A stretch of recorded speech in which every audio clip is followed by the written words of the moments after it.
Bueno, ahora sí vamos a continuar hablando del caso de Agostina Vega. Les voy a estar haciendo una actualización detallada con todo lo que estuvo sucediendo en los últimos días con respecto al caso. Y antes de empezar, sí les recuerdo que durante el video van a estar viendo por momentos flyers de personas que se encuentran desaparecidas actualmente en la Argentina en modo de difusión y de igual manera otros con información de diferentes lugares a donde ustedes pueden donar por Venezuela. Seguramente ya todos están enterados sobre lo que sucedió, así que ahí van a tener data sobre a qué lugares pueden realizar donaciones. Estuvieron circulando bastante ciertos TikToks que subió Agostina a su propia cuenta y realmente llaman mucho la atención. Yo los iba a poner a los TikToks, pero mejor decidí que mejor no.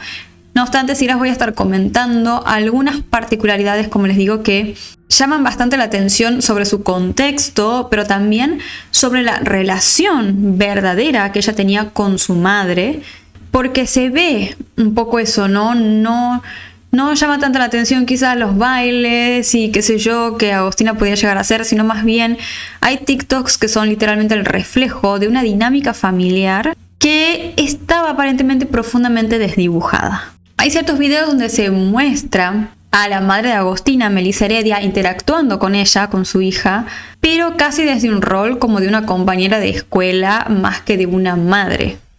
O sea, parecía como que compartían ropa, salidas, manejaban como ciertos códigos que podríamos considerar que borran la línea de autoridad que debería tener una madre. Hay un TikTok, de hecho es uno de los últimos que subió Agostina, en donde ella dice algo que llama muchísimo la atención. Textualmente pone lo siguiente: las reglas de mi mamá son no llevarme materias y no quedar embarazada. O sea, es fuertísimo porque no nos podemos olvidar de la edad que tenía Agostina, la persona que está escribiendo esto, la pequeña persona que está escribiendo esto. Perdón por decirlo así, pero ustedes saben que hay ciertas palabras que no puedo usar. Pero bueno, podemos notar como una ausencia abismal de ciertas barreras de protección, ¿no? Por parte de la madre y de los padres en general. Y hablando de embarazo, ya vamos a estar viendo también otra información que se filtró aparentemente sobre un embarazo, pero bueno, vamos por partes. Como existía aparentemente estas ausencias de barreras de protección en la vida de Agostina, ¿quién decidió aprovecharse de eso e infiltrarse en la vida de Agostina? Barrelier, obviamente. Él desde un primer momento aplicó lo que podríamos llamar grooming presencial, porque él no necesitó hackear ningún sistema ni crear perfiles falsos. Y él ya tenía la llave de la casa de Agostina prácticamente. Al ser la expareja de la madre, se posicionó en el entorno de Agostina y en el de sus hermanos como una figura de extrema confianza.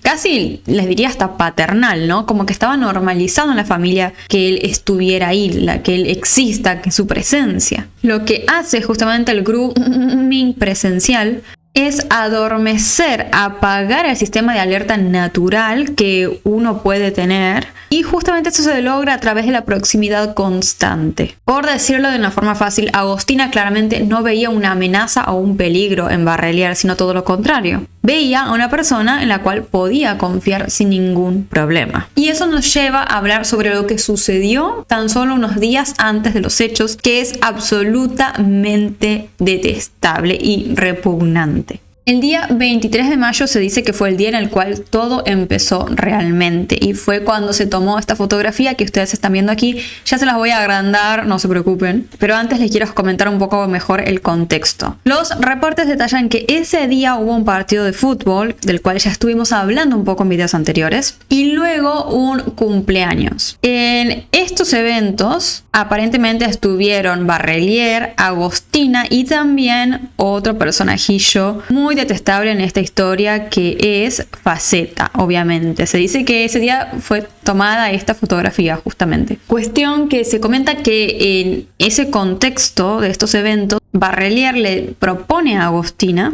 hacerle esa supuesta sorpresa a su madre. E incluso, como sabemos, al día de los hechos él le pagó el remis para que Agostina fuera hasta su casa y todo. Barrelier lamentablemente sabía que bajo esta dinámica que Agostina tenía con su madre, que era como una especie de amiga más que una madre en sí, ella iba a acceder súper fácil a esto de irse para prepararle una sorpresa supuestamente. De esta forma, Barrelier logró llevarse a Agostina a su propia casa sin levantar ningún ningún tipo de sospechas. Pero como muchos sabrán, ya el fiscal es muy consciente de que Barrelier no fue el único que actuó. De hecho, hay más personas detenidas, como muchos estarán ya enterados. Y en estos días, desde que hicimos el último video hasta hoy, se detuvo a otra persona más.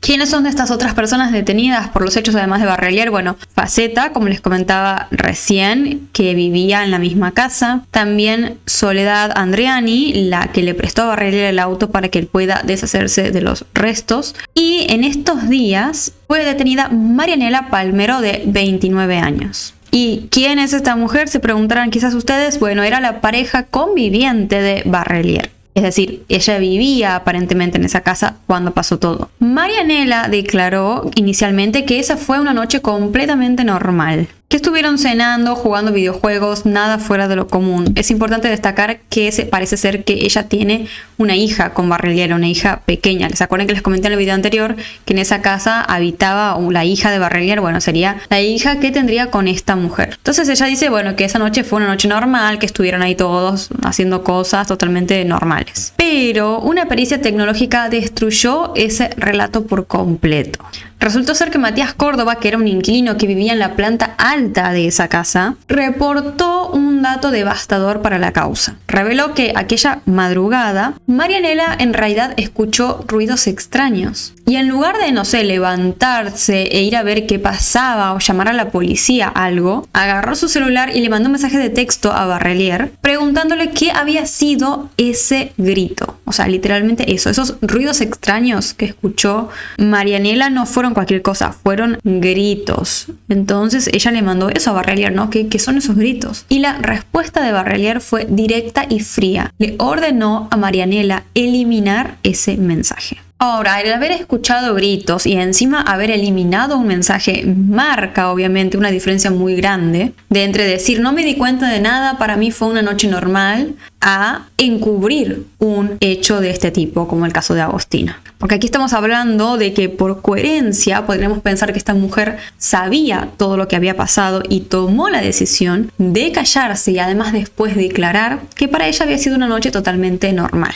Es por eso que obviamente tomaron la decisión de detenerla, porque podría ser una encubridora o incluso, quien dice, capaz hasta una partícipe en todo lo que sucedió. Lamentablemente también hay nueva información sobre Faceta y su participación en el hecho. Y les digo que esto es totalmente indignante. Se comenta que mientras los vecinos y la policía, bueno, todos estaban en la búsqueda desesperada de Agostina, Faceta fue a la casa de la madre.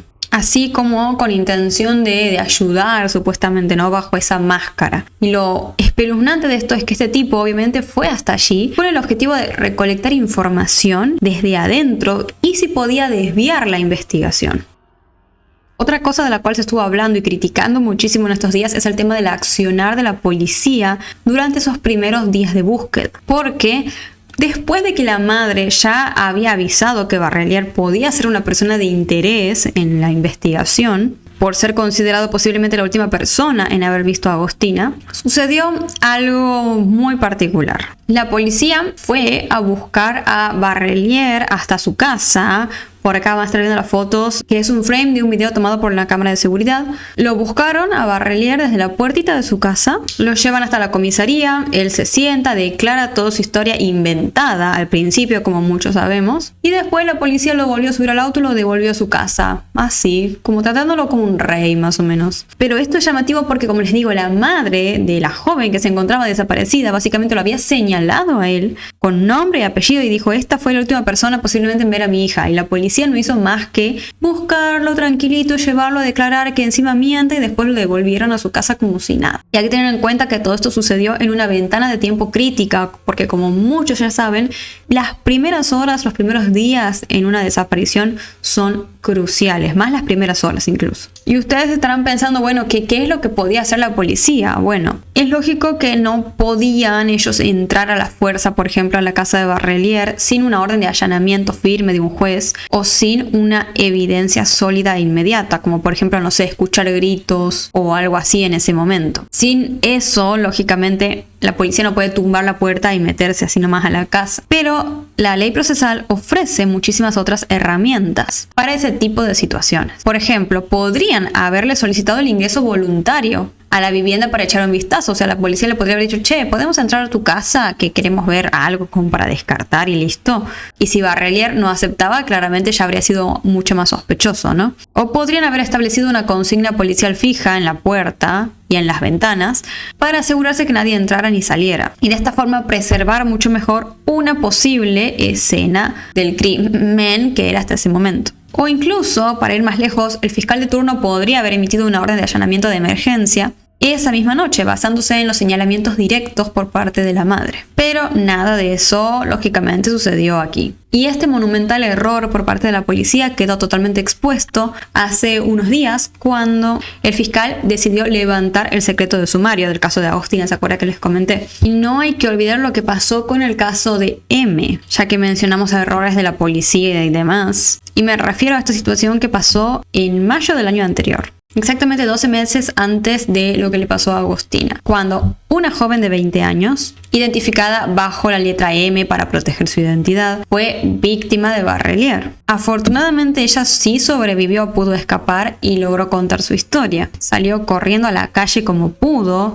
y ahí pidió ayuda. Barrelier, para los que no saben, sí fue procesado por lo que pasó con M, pero la justicia decidió calificar el hecho simplemente como privación ilegítima de la libertad. Y esto fue un grave error porque muchos ya sabemos que no fue una privación ilegítima de la libertad. El hecho fue mucho más allá que eso. Y si el fiscal hubiese decidido elevar el cargo, no solamente conllevaba penas mucho más altas de prisión si lo encontraban culpable a Barrelier, sino que también le bloqueaban inmediatamente la posibilidad de salir en libertad bajo fianza, que era lo que tenía que pasar, pero el sistema no lo vio así, lamentablemente. Barrelier terminó saliendo bajo fianza porque podía, porque no le elevaron el cargo, y así quedó en libertad y terminó un año después cometiendo el hecho aberrante en contra de Agostina. Y casi para terminar, otra de las cosas que se estuvo hablando en estos días fue de un supuesto rumor de embarazo. Esto que les comentaba al principio. Varios medios locales, incluso revistas de farándula, a nivel nacional empezaron a instalar como la hipótesis de que Agostina estaba embarazada y encima de Barrelier. O sea, una afirmación gigantesca, ¿no? Es como todo un montón. Pero los reportes oficiales de la autopsia preliminar destruyeron esa teoría por completo. En tan solo cuestión de horas, ya que básicamente pudieron descubrir que no existía ningún embarazo. Entonces este fue un invento de alguien que se empezó a filtrar por todos lados, o directamente información que llegó mal desde un primer momento, no lo sé, pero bueno, si ustedes vieron algún tipo de noticia así, sepan que no es así, que Agostina no estaba embarazada cuando pasó todo lo que pasó. Bueno, y antes de terminar me gustaría que veamos esta serie de publicaciones en donde se presentan capturas de pantalla de aparentemente los chats entre la mamá de Agostina y Barrelier cuando desapareció ella, ¿no? Aquí dice específicamente, este cruce de mensajes sucedió el domingo 24 de mayo, un día después de la desaparición de Agostina. Para ese momento, según la reconstrucción del fiscal, la adolescente ya había sido desvivida en la casa de Barrelier. La madre de Agostina le manda, Claudio, tenés media hora para que me consigas la patente del auto. Media hora te doy. Tengo 800.000 contactos en la policía y están buscando en otro lado, menos en donde tienen que buscar. Claudio, por favor, conseguime la patente del auto, dale, movete. Y Claudio le contesta, gorda, me estoy moviendo, no te pensé que estoy bien. Supongo que habrá querido decir no te pienses que estoy bien o algo así, ni escribir, sabe este tipo. Y la madre de Agostina le dice, no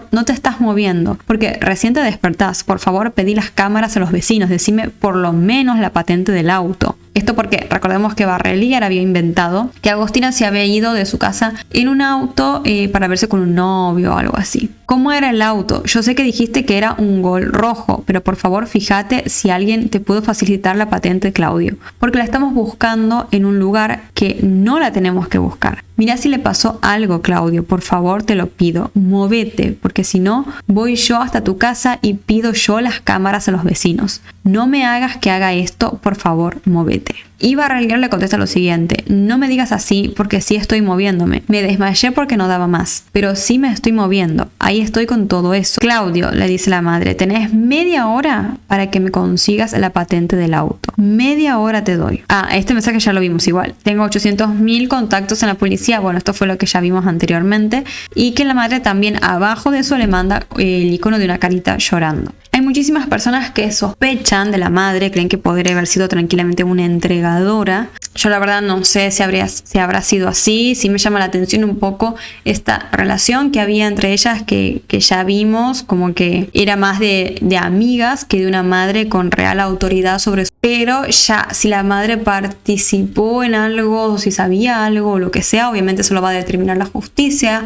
Mientras, ustedes coméntenme qué opinan sobre eso y en general qué vienen opinando de todo este caso. Y obviamente vamos a continuar siguiéndolo, esperando total justicia por Agostina Vega, porque no es justicia parcial. Aquí, como dicen los familiares, tienen que caer todos los responsables, por ende se tiene que investigar bien y llegar a la total verdad, para que todos los responsables paguen con el peso mayor de la ley.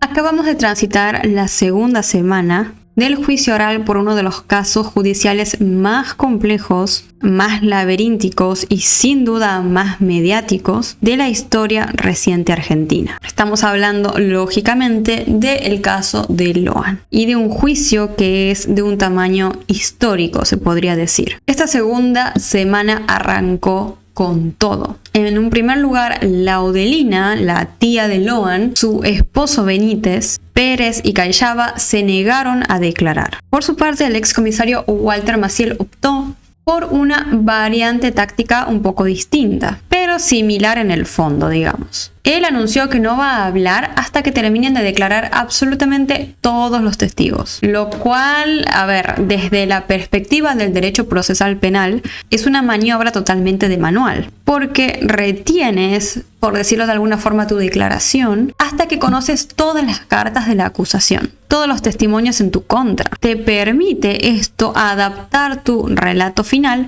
para que encaje mejor, digamos. Es jugar con las cartas marcadas, ¿no? Básicamente.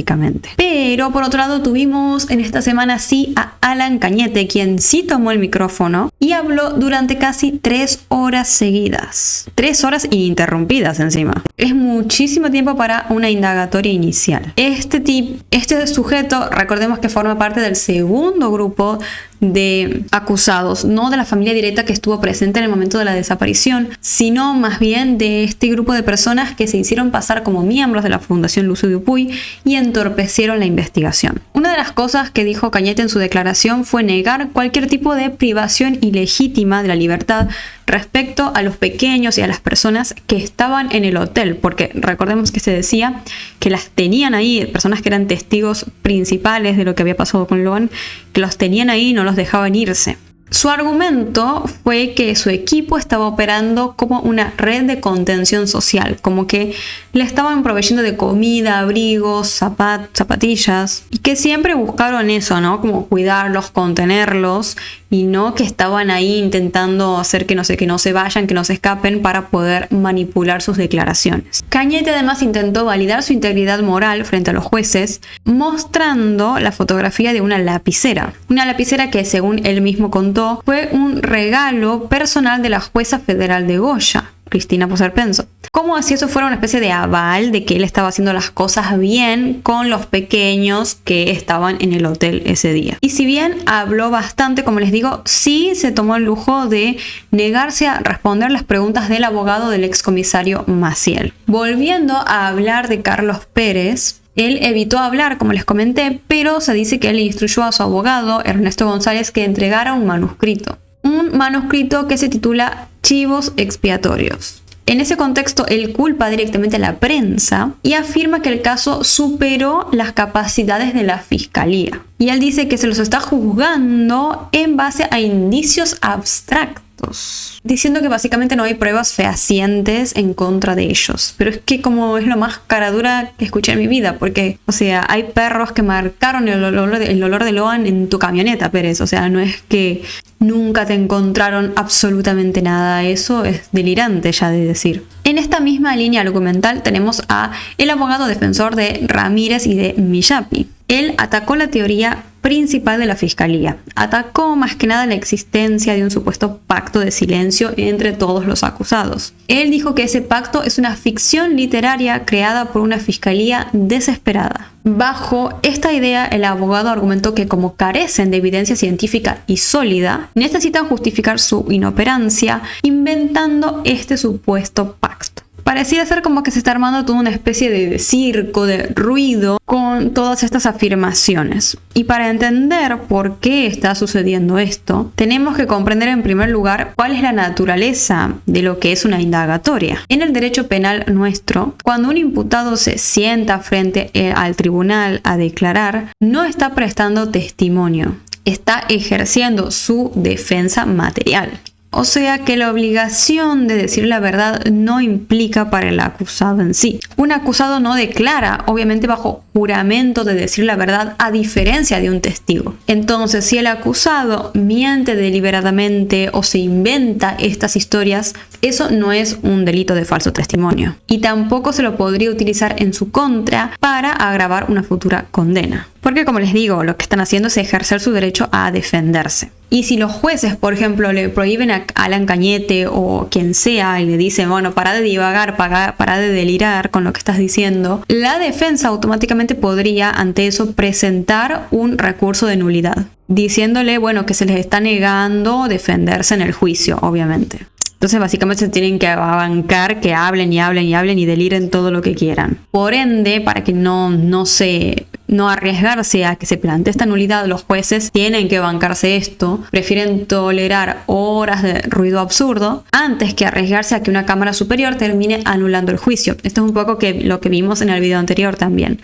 Pero el problema es que es lógico, la fiscalía podría terminar trabajando bajo una desventaja enorme con todo esto. Si los únicos que saben lo que pasó ese 13 de julio se amparan al silencio o mienten, la fiscalía va a verse obligada a construir toda la arquitectura del caso con una pura evidencia periférica. Es decir, sí tienen peritajes forenses, antenas de celulares que dieron información, rastrillajes y también testimonios sueltos de terceros, pero obviamente que les falta lo más importante, que es una confesión o una evidencia mucho más sólida. Y esto genera grietas tremendas en el caso, grietas tan profundas que en esos días la propia madre de Lohan, María Noguera, comenzó a demoler los cimientos del caso. Las declaraciones que dio en aquellos días justamente podrían ser tranquilamente como los elementos más disruptivos de las últimas jornadas. Lo primero que hizo la madre de Lohan fue lanzar una sospecha pública que dinamita la geografía de la investigación. Ella afirmó con mucha convicción que su hijo Lohan nunca llegó al famoso Naranjal. Y recordemos que el Naranjal era supuestamente el epicentro del extravío después del almuerzo. Pero el razonamiento de la madre de Lohan es difícil de ignorar. ¿Por qué? Porque existen, como muchos sabrán y habrán visto, múltiples fotos que documentan todo el trayecto que hicieron los adultos y los pequeños hacia el Naranjal. Más específicamente hasta la tranquera del campo. Pero misteriosamente no hay ni una sola imagen de todos en el Naranjal justamente. Qué extraño, ¿no? Si nos ponemos a pensar que hayan ido sacando un montón de fotos en el camino y justo en el Naranjal no. Ni un solo registro visual ahí tenemos, nada. Y esta duda se vuelve gigantesca si además le sumamos todo el historial comprobado de contaminación de la escena que sabemos que existieron en las primeras 48 horas. Como que fue el manual de todo lo que no hay que hacer, básicamente. Pero además de todo esto, el caso en estas semanas, en estos días, escaló un paso más y llegó a salpicar hasta a la política nacional. El tribunal citó a la exdiputada Elisa Carrió. ¿Y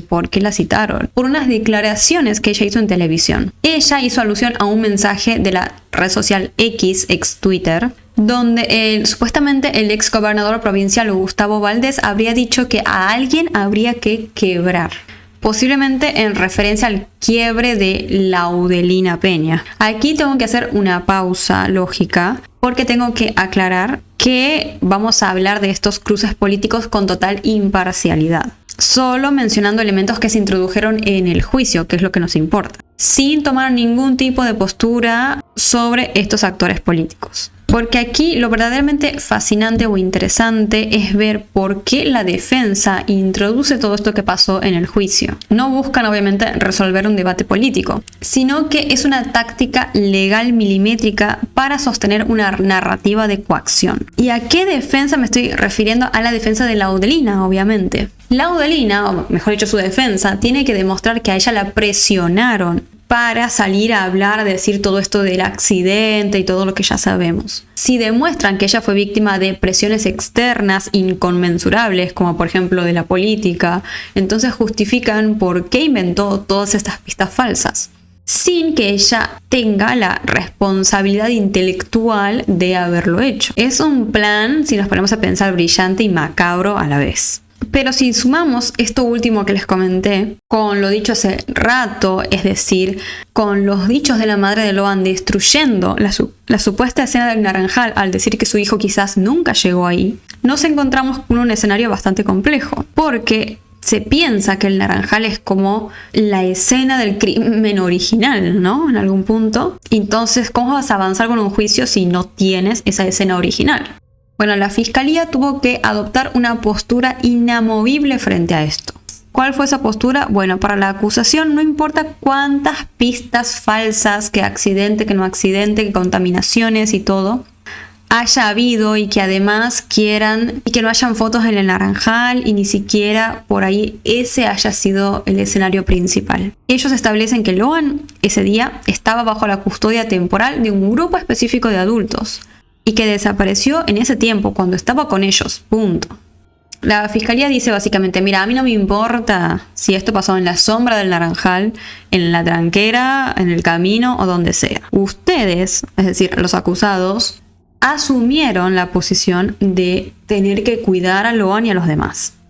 Y son ustedes los que tienen que responder qué pasó con él, básicamente. Frente entonces a toda esta situación, quedaba esperar quizás algo demasiado importante y conmovedor, que era el propio testimonio ya en el juicio de los padres de Loan y también de los hermanos mayores. Esto sucedió el día 30 de junio. ¿Y qué era lo que se esperaba, digamos, que suceda? Bueno, tenían que estas personas, los familiares directos de Loan, caminar al estrado, agarrar el micrófono y relatar básicamente la peor pesadilla de sus vidas. Y además de eso tenían que hacerlo desde un principio pensando que tenían que estar frente a Laudelina, por ejemplo, que es una de las principales acusadas, ¿no?, por todo esto. Una persona quien ya ni siquiera es una hermana para el padre de Loan. El padre de Loan ya ni la considera una hermana, lógicamente. ¿Qué sucedió entonces cuando los padres finalmente de Loan se acercaron a declarar? Bueno, vamos a estar leyendo algunas noticias sobre lo que pasó, ya que esto sucedió literalmente tan solo unas horas antes a que empiece a grabar, así que no tuve tiempo de guionarlo bien, pero para que nos informemos vamos a estar leyendo varias fuentes donde nos cuentan básicamente qué fue lo que sucedió. En primer lugar dice este titular: el fuerte testimonio del padre y la frase que complica a Laudelina. Dice, durante la exposición ante los jueces, el hombre, es decir, el padre de Loan, recordó una frase que, según afirmó, escuchó personalmente. Al otro día de la desaparición, Laudelina dijo que había sido un accidente. Lo dijo a todos, yo la escuché. Es decir, que sería complicado pensar que Laudelina, por ejemplo, podría haber recibido órdenes de un superior y todo como veíamos hace rato, porque eso tenía que haber pasado tan solo en un día, la tenían que haber llamado, amenazado, todo. Y es como quizás un poco más incoherente pensar eso, si esto es así, ¿no? Si ella tan solo al siguiente día ya se puso a decir que era un accidente. Parece más coherente pensar o que es verdad que ella vio todo lo que pasó y que Pérez y Callaba la amenazaron, cosa que es muy improbable porque además la propia Laudelina lo desmintió a eso, o que esto ya era algo que se venía craneando desde antes o se pactó ese mismo día cuando Loan desapareció, porque recordemos que se hicieron varias llamadas entre los acusados, llamadas en las cuales no sabemos qué se dijeron, pero por ahí Una de las teorías es esa, que entre ellos se inventaron coartadas o cosas que decir, y posiblemente una de esas cosas fue el tema del accidente. Aquí dice también por otro lado, en otro tramo de su declaración, José Peña expresó el profundo sufrimiento que atraviesa desde que su hijo desapareció. Loan es mi vida, mi amor es todo. No saber si está vivo o no es mucha angustia y desesperación. Y si no me puedo ni imaginar, chicos, lo que debe ser. La incertidumbre destruye, es así. Antes de finalizar su testimonio, renovó su pedido para que cualquier persona que tenga información sobre el paradero de Loan la aporte ante la justicia. Por otro lado, tenemos esta nota de Infobae que dice lo siguiente: se alejaba de nosotros, estaba nerviosa. ¿Qué dijeron los padres de Loan sobre la actitud de Laudelina el día de la desaparición? Volvemos a hablar de Laudelina, ¿no? En cuestión. Aquí dice: Laudelina, tía de Loan y una de las principales acusadas, escuchó las 3 declaraciones desde el banquillo de los imputados en silencio durante toda la audiencia. Solo respondió con un gesto cuando María Noguera se dirigió directamente a ella.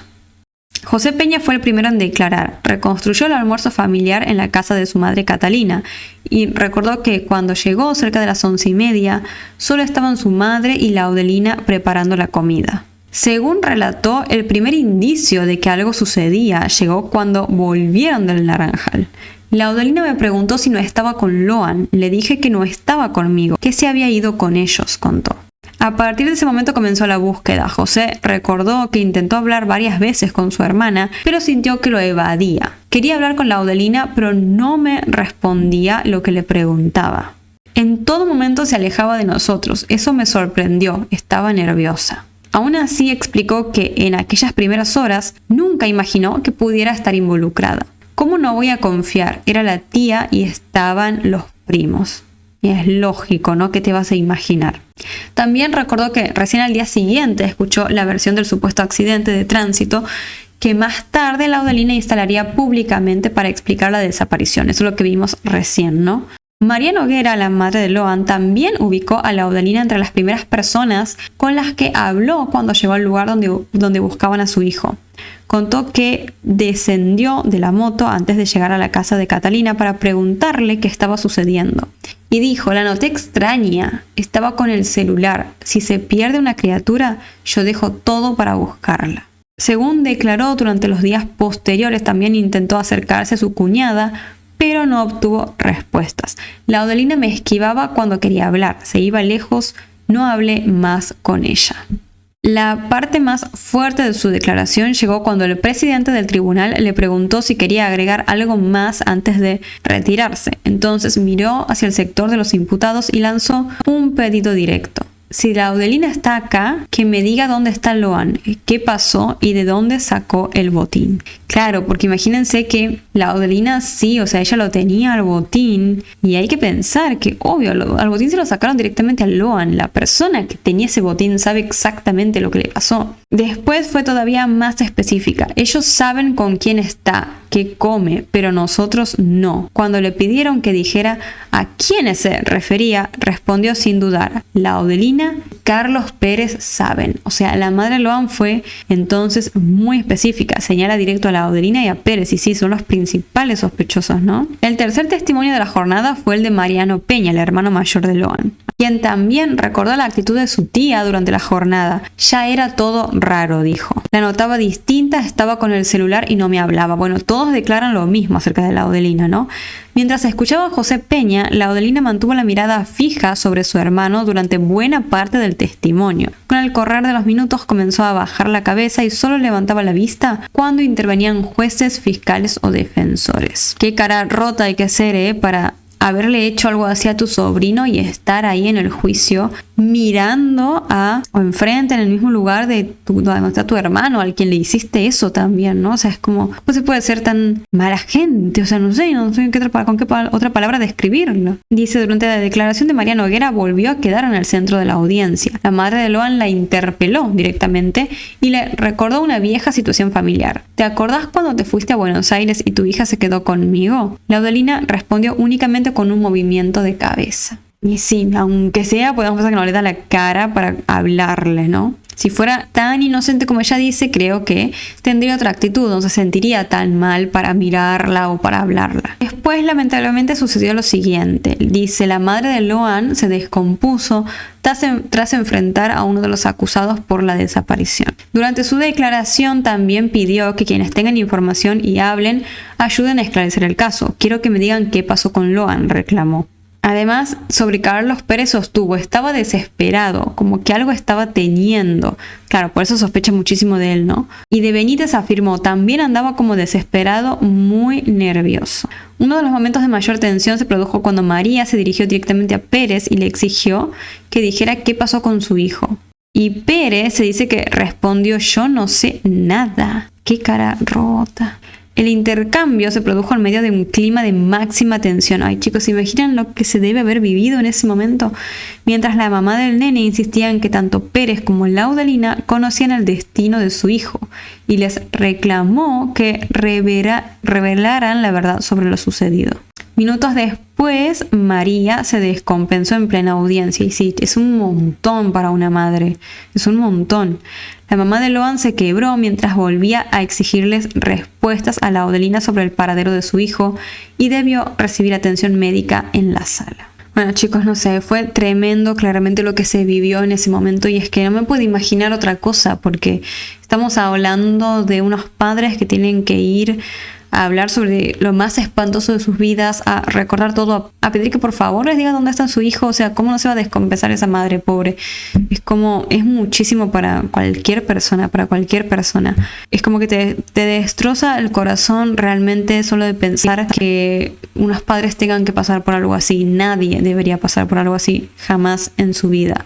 Así que esperemos que este juicio siga avanzando y que puedan obtener esa respuesta que tanto necesitan, que sepan dónde está su hijo y con mucha esperanza de pensar también en que capaz vuelva con ellos, ¿no? ¿Quién dice? La esperanza es el último que se pierde. Bueno, me había olvidado de comentarles al principio del video, pero como ya pudieron notar, no hubo más tiempo para hacer un episodio más de la serie del caso de Loan que estamos haciendo, donde repasamos todo lo que sucedió en el caso desde el principio hasta el día de hoy. Hay una lista de reproducción con todos los episodios en orden cronológico, si quieren ir a verla. Por eso, como suelo hacer siempre cuando no puedo hacer un capítulo porque hay demasiadas actualizaciones, vamos a estar reaccionando a un clip que salió en esa época, por aquellos días cuando se estaba desarrollando apenas el caso de Loan en el primer año, es decir, el 2024. Y hoy vamos a estar viendo este que dice, bueno, el graph dice lo siguiente, ¿no? El equipo está cerca de encontrar a Loan.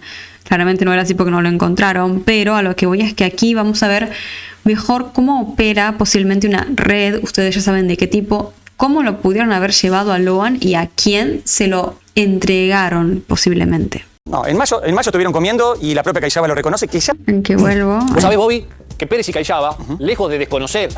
Y ahora vamos a los audios del testigo X, el que nos va a dar un nuevo panorama de esta organización.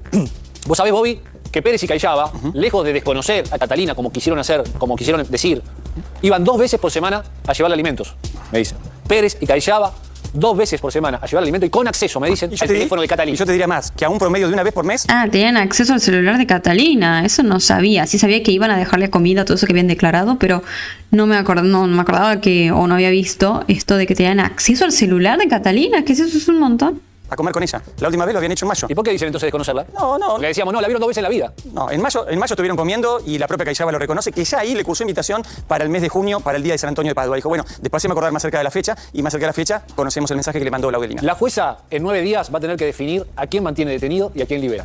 Escuchá el audio de nuestro testigo X. Tienen que entender que los pibes, Corrientes, Chaco, Misiones, son carne de cañón. ¿Está bien? Es así, pero no es de ahora, es de toda la vida. Es de toda la vida. Lo que pasa es que nadie se anima a decirlo, Pablito, porque hay mucho miedo. Mandaron varias fotos anteriormente. Después apareció el pibito y mandan esa foto al servidor de ellos. Y ahí van eligiendo. Bueno, eso coincidiría con esto de que a Loan, justo a él solito, le sacaron una foto ese día en el almuerzo. Y a él solo, ¿no? Como que los demás no, una foto que donde se lo ve muy bien, así como fue llamativo eso. Un hombre infiltrado en una organización de terror por más de 10 años.